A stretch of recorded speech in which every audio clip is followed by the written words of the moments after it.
There's something beneath the surface of every miracle Jesus performed. A thread, a quiet voice calling through action, wonder, and awe. Don't just watch. Look deeper. Don't just marvel. Follow me. Because he never did anything without meaning.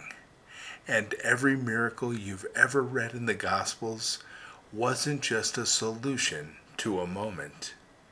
It was a sign from another realm, a coded message from eternity to those willing to see past the surface. The miracles were never just wonders. They were warnings, invitations, revelations. A wedding, a whisper, and wine. The air smelled of celebration. The bride blushed behind her veil. The guests danced under string lanterns. But in the middle of the joy came crisis. They had run out of wine. Mary leaned in. They have no more wine. She wasn't just telling her son.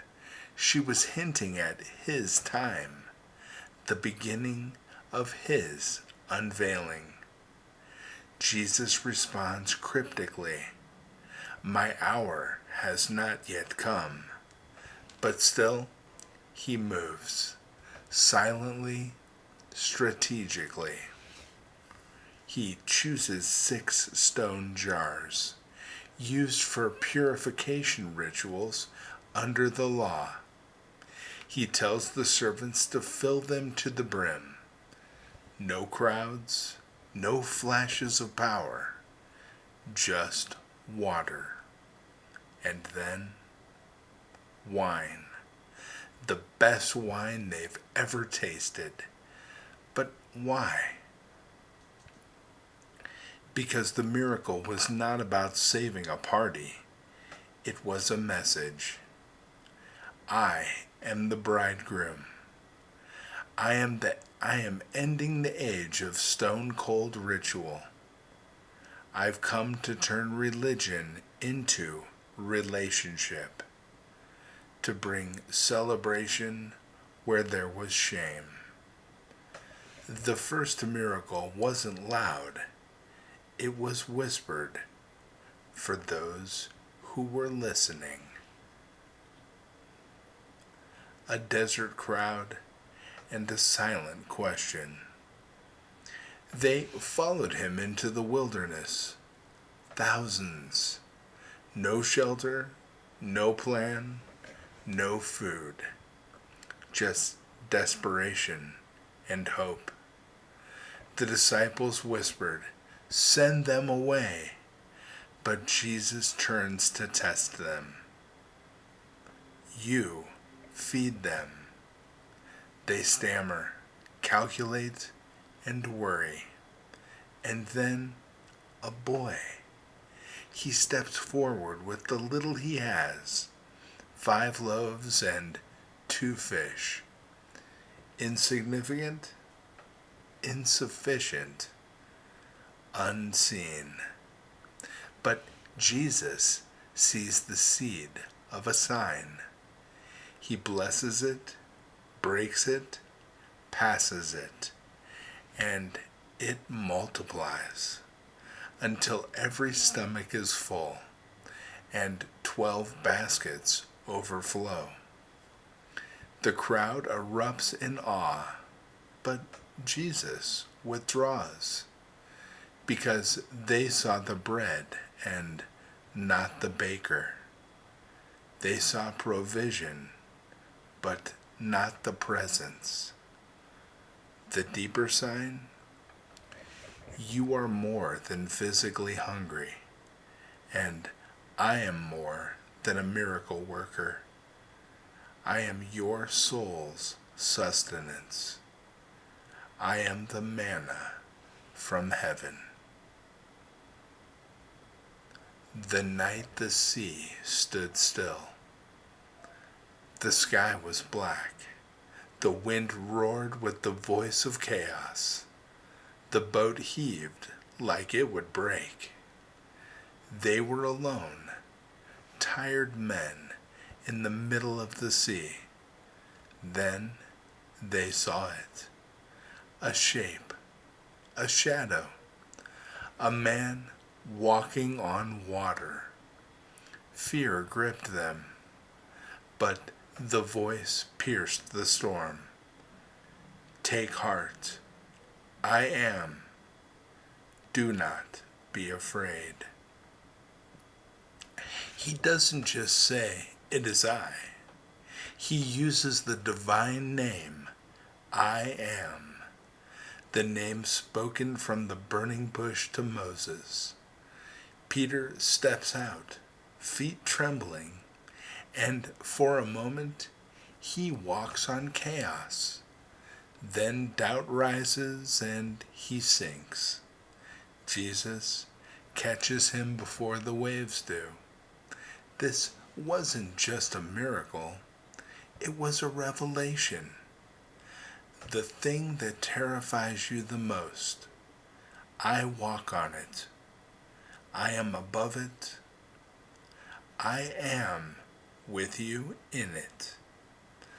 The disciples gasp in awe, but those with deeper ears heard the echo of Genesis.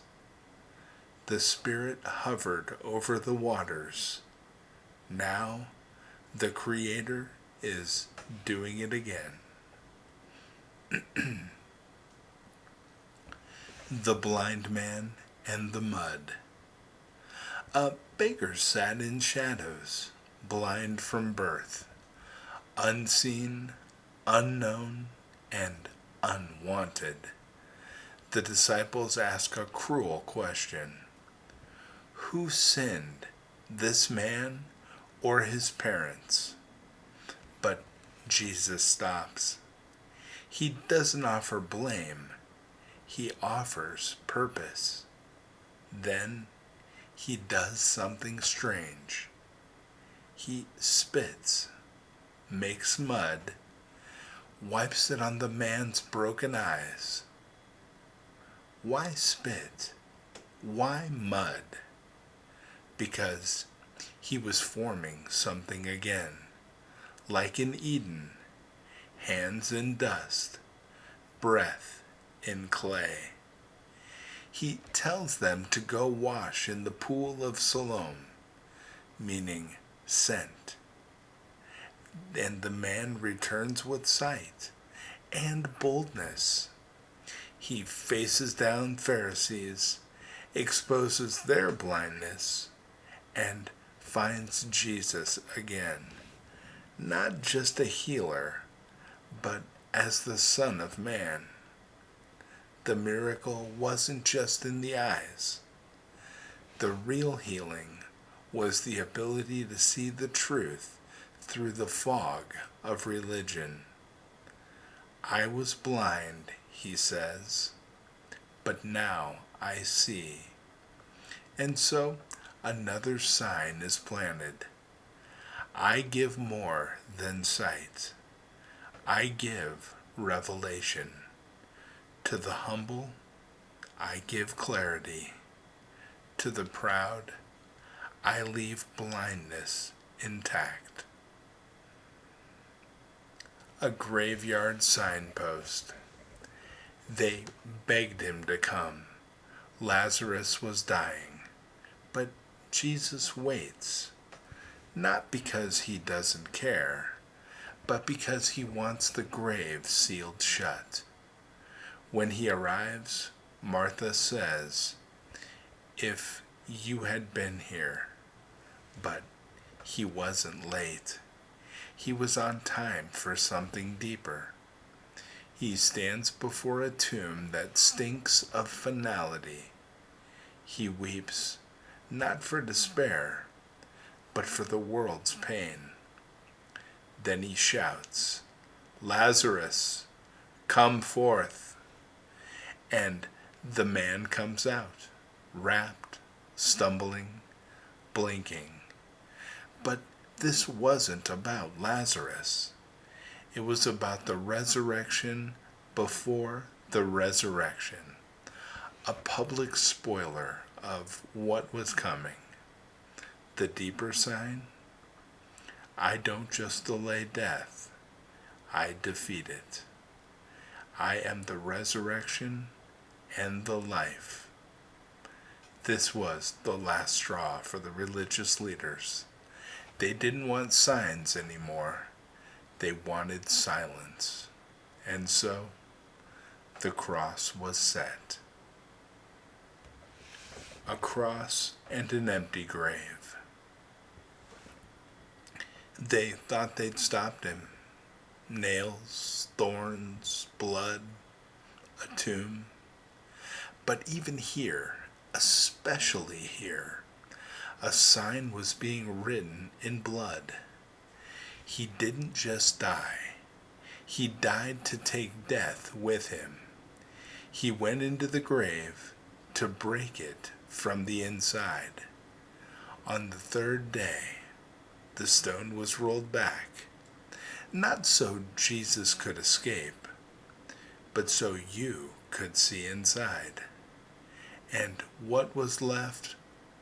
Nothing but folded grave clothes. A final, quiet message. I told you I am, and this is the final sign. The tomb is empty, so your life can be full. And now, the question turns to you.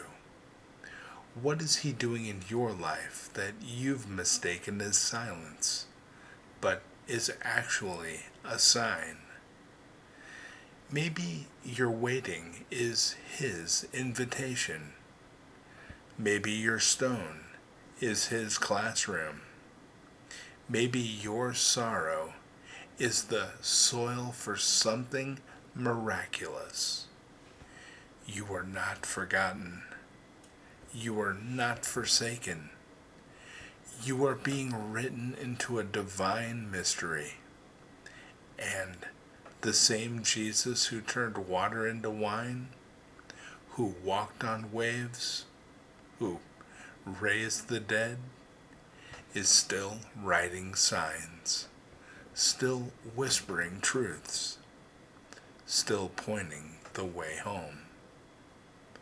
Every miracle meant something deeper, and now, so do you.